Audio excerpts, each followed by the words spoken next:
up, and an office threatens to lift off for Kansas at any moment. Those of you who've seen The Wizard of Oz.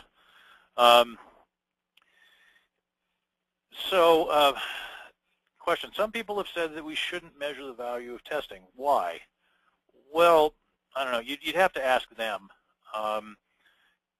why they would say that. I mean, I've heard one or two people say that. Most people, I think, have said exactly the opposite. That it's important that we connect testing to business value.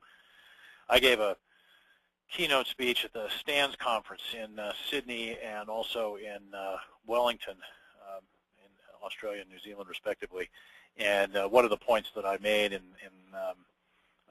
one of my talks that I gave there prior to the keynote speech was, we've got to connect to business value. That's one of the main challenges of test management now. And each time, I mean, I probably had 100 some people in the room, and nobody challenged me on that. Everybody agreed, yep, we do need to do a better job of this. Now, that there have been one or two dissenters, and notable among them is Boris Beiser. I mean, I'll take on Boris Beiser's argument, because Boris is someone who I respect very much, which not necessarily apply to some of the other people that have opinions I've heard, criticizing measuring the value of testing. The Beiser's objection, to the extent that I understand, it seems to be that a tester is unlikely to do measuring the value of testing in a credible way. But I really think that can be overcome. You just have to make sure that you use conservative numbers and that you justify the argument you're making and the metrics that you've got. We've done this for many clients around the world as part of our assessments, looked at this metric, and we get questions about it, but it's never been a credibility issue. It's always been, help us understand better how that's calculated, and there's some tweaking of the numbers and so forth. But that credibility issue that Beiser was talking about when he criticized measuring the value of testing, that was a while ago, and that is something that can be overcome. So I wouldn't not do it based on that. Okay, a couple more questions popping up. Here we go. Comment from my pal John Steinmetz. John says, I live in Kansas, so let me assure you that if you land here later today, it's not so bad. I got to believe it'd be a lot less windy than it is here, and probably a lot less wet. So certainly nothing against Kansas, John, and right now I think I'd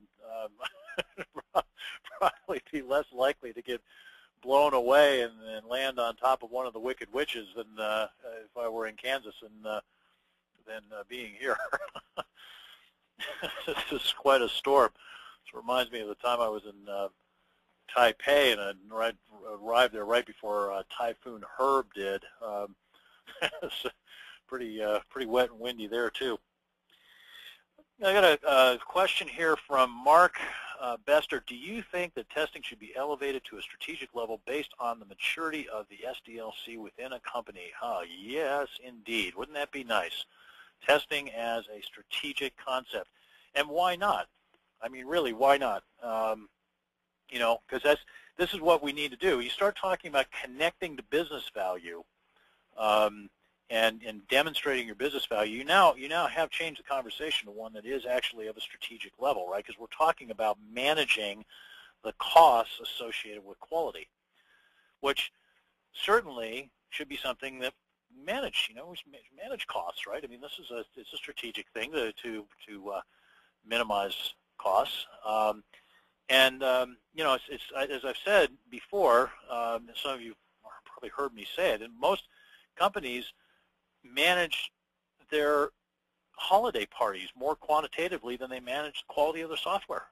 It's amazing, but and that's a startling statement, but I stand by it because most of the time when I go in and do assessments for clients and we start looking at things like cost of quality, it's never been done before. No one has ever looked at it before.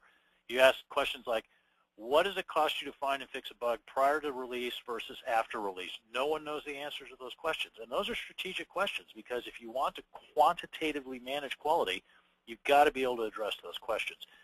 And, as test professionals, when we can start communicating on a level like that, we start communicating with people in a strategic fashion, guess what? We get taken seriously. We get to have strategic conversations.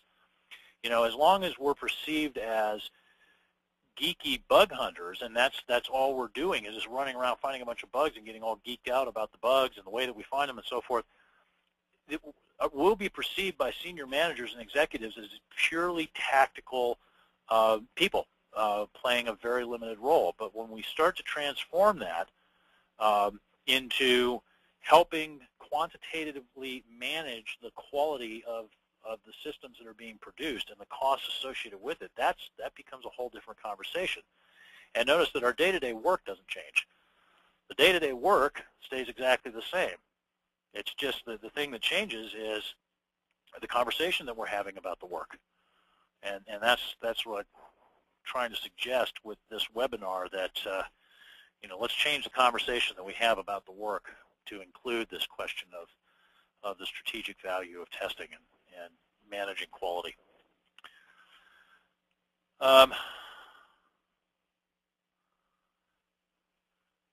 Mark's got a follow-up here. Do you think we should become less flexible in the methodologies we use, become dynamic in the approaches to testing in general? No, I would actually say we need to be more.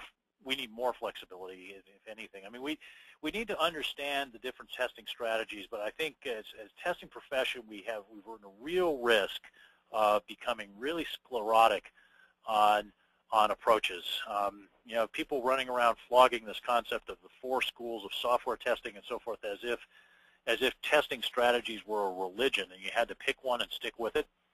And that's just really fundamentally misguided. I mean, you know, those testing strategies are just that. They're strategies, and they need to be selected based on fitness for purpose. You know, I mean, there's a time and a place for heavily reactive approaches using a lot of exploratory testing or Whitaker's attack techniques, combinations thereof, and there's a time and a place for requirements-based testing, and there's a time and a place for risk-based testing and for model-based testing and for all of these other kinds of testing techniques. And people need to get better about picking and choosing strategies that, you know, suit the conditions. You know, as hackneyed as this is, and coming from a consultant, one of the things that can be useful in thinking about this is read The Art of War, because in The Art of War, there is a discussion about different strategies for battles and waging war, and how to select one or another in different circumstances.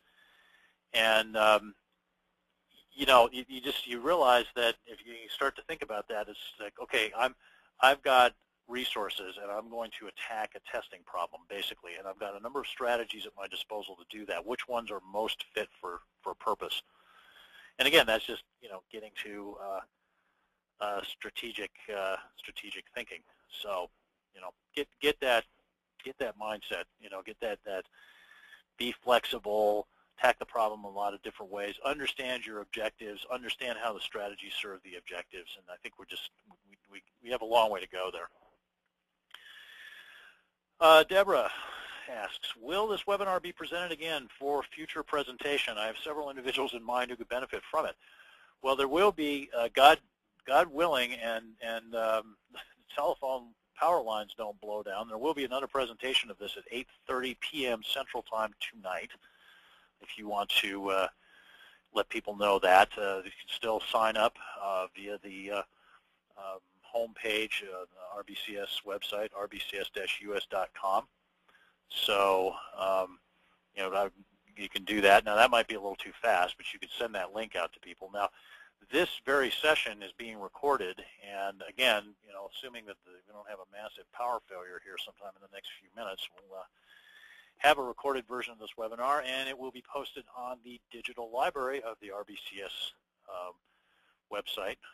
So you go to the resources digital library page, and recorded webinars are there. This webinar and all previous webinars are also posted there. So the webinar should be available sometime in the next couple days out there, and you can forward that link. Farah Farah asks a question here of how do we get on your distribution list to